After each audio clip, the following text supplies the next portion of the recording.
Ladies, gentlemen, everybody in between that, welcome on into the video. I made a video just the other day talking about the Kendrick versus Drake beef, where I kind of summarize everything that's gone down so far, from Like That all the way to the modern day being days ago, when Not Like Us dropped, where Kendrick made the final official response to Drake after that other response that happened after that other response that happened after that other response that happened after the time he instigated. He's been ripping Drake into shreds, and in that video, I try to remain relatively non-biased. And if you want to get caught up on all the lore that's happened so far, go check that out. I highly recommend it. I actually love that video so much. I laughed while watching myself, which is weird. That's a weird thing to do. But anyway, Drake made a response. He responded to both of the Kendrick songs that dropped, Not Like Us and Meet the Grams.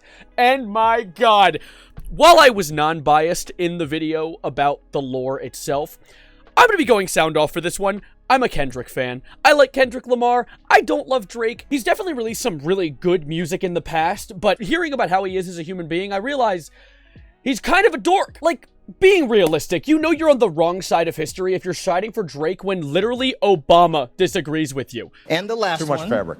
All right, so we had Drake versus Meek Mill. A lot of people were tweeting that to me. We kind of know the outcome of that. But if Drake and Kendrick Lamar got in a rap battle, who do you think would win? You gotta go with Kendrick. Zero hesitation. Not a thought had to go through his head except for the fact that Kendrick is winning. I'm not over-enthusiastic, you're over-enthusiastic. And adding on to that, another reason that I think Kendrick is outstanding, and I will get on my knees and kiss his boots. I'm kidding, I'm not that much of a dick writer. But he decided to make all of his songs non-copyright, so that you can listen to them. Any commentary creator or streamer can listen to his songs and cover his side of the beef as much as they want, which is crazy and awesome. Thank you, Kenny. Anyway, I'm gonna get into the actual song, because this song that released from Drake just yesterday is called The Heart Part 6. And this is supposed to be kind of a reference to Kendrick's song, The Heart Part 5 from Mr. Morale and the Big Steppers, which is a good song. I liked it. I thought it was pretty swag. I don't like this one, though. And I know there's a level of bias, right? But not going at this like this is a bad song because it's Drake. This is just not a good song. I listened to it a few times, multiple times on the way home from school today, and I also listened to it when it first came out. And I picked up a few interesting details that I'm going to quickly summarize and then dig into in more detail in this video. So, one of the big ones being, he not only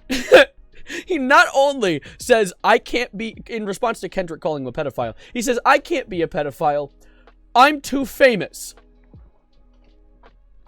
Aubrey Graham, listen to me. That line might just be the dumbest fucking line I've ever heard in a song in my life. You're too famous to be a sex pest? What about the hundreds of other famous sex pests? He also said that Kendrick clearly only is obsessed with this whole calling Drake a pedophile thing because Kendrick says he was molested as a child. Drake, that's not a good thing to say. And also, it was wrong. Apparently, Drake misinterpreted a line in an old Kendrick song. What? And another thing I think was absolutely outstanding is that he names Millie Bobby Brown, which, for those of you unaware, there's this big drama where Drake dated Millie Bobby Brown the second she turned 18, which means he was just spawn camping her adulthood, which is really weird. But so he names Millie Bobby Brown in the song like, I didn't do anything wrong to Millie Bobby Brown, and everyone's like, no one mentioned Millie Bobby Brown, Drake. What are you talking about? What did you do? Literally going onto Twitter is so entertaining because there's so many people who just don't agree with Drake in the slightest. There is a post where Drake put the quote from God of War, like the game God of War, on his Instagram story, and then PlayStation quote retweeted it, being like, no, wait, no, we don't like you. Get away. And people have also been digging up old Drake tweets, like, from this homie Diddy's view, I can see his vision too. You know Diddy, the guy who's been exposed as being a pedophile. Drake, you're not looking good right now, I'm not gonna lie. But anyways, let's get into the song part, because I forgot I'm making a video about a song right now. I got a little excited.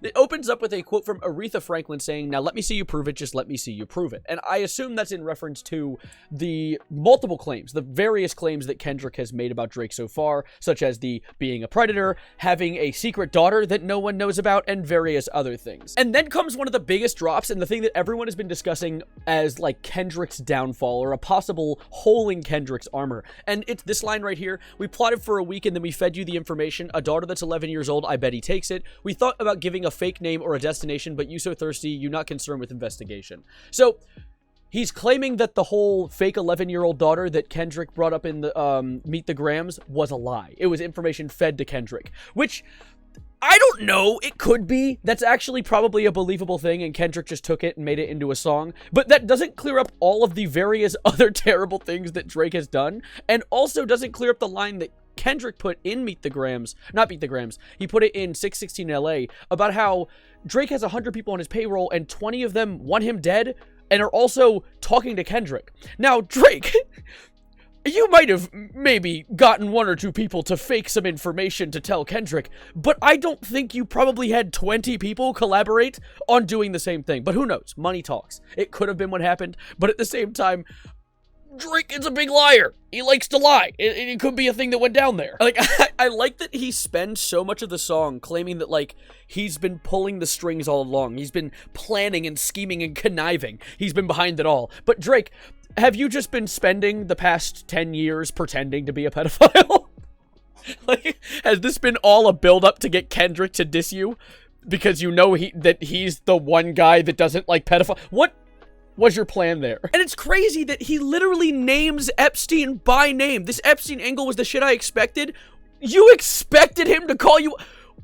That's more telling of you! That's a you problem, I'm not gonna lie. And then comes the whole line where he says that Drake was... Let me just read it. So my mom came over today and I was like, mother eye, mother eye, mother eye. Oh, wait a second. That's one record where you say you got molested. Oh, fuck me. I just made a whole connection. This about to get so depressing. This is trauma from your own confessions. So it's him being like, oh, you're just calling me a pedophile because you were molested. Drake, not only is that incorrect, but that's a terrible thing to say about somebody and doesn't clear your own name. Oh, I'm not actually a child predator. You're just weird. You're just traumatized.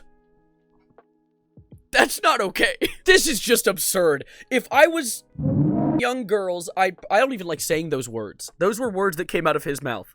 He just said this part. I promise I'd been arrested. I'm way too famous for this shit you just suggested. R. Kelly, Harvey Weinstein, Epstein, a lot of Steens, Michael Jackson. We have the Michael Jackson of the modern era, also known as Drake, apparently, maybe, perchance. Apparently not, though, because he's too famous for that. I want to throw my chair again, but I'm not gonna. I'm a reasonable individual. And then comes the stupidest line in the song. Okay, so I need my chair to speak, but give me a moment. So, you know, in the Kendrick song, which you might not, because I didn't necessarily talk about this a lot in my first video, but in the Kendrick song that he just recently released, which was Not Like Us, he talks about how he's trying to get on a chord, and it's probably A minor, playing on A minor, the music note, or A minor, the thing that Drake likes to play with. And so Drake responds with a line in this song that you could probably guess. I think a toddler could write this line. An AI might have written this line. He says, you mentioning A minor, but got a B sharp to tell the fans who was it. You thought you left D flat, D major. What do you even say? He's just like listing off notes in music now. I think he's confused. You've gotten him confused, Kendrick. I'm not gonna lie. I've never gobbled on someone's dick this much in a YouTube video before, but I love this beef so much, and I am increasingly liking Drake less and less.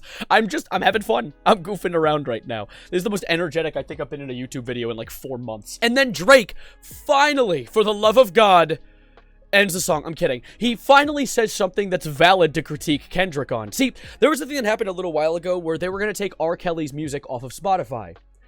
Can you guess why? But anyways, Kendrick Lamar said that if they take R. Kelly's music off of Spotify, he would remove all of his music from Spotify himself, kind of protesting it, being like, you can't do that. That's against freedom of speech for a pedophile. Anyway, so people were mad at Kendrick for that. And so Drake says, if you're still bumping R. Kelly, you could thank the savior. Said if they deleted his music, then your music's going to a hypocrite. So yeah, you're right. He is a hypocrite.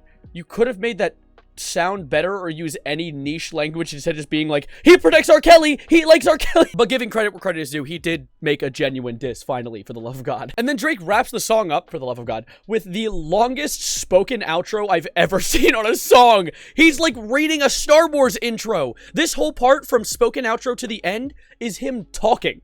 He's not singing. Just record a video at that point. I'm gonna scream.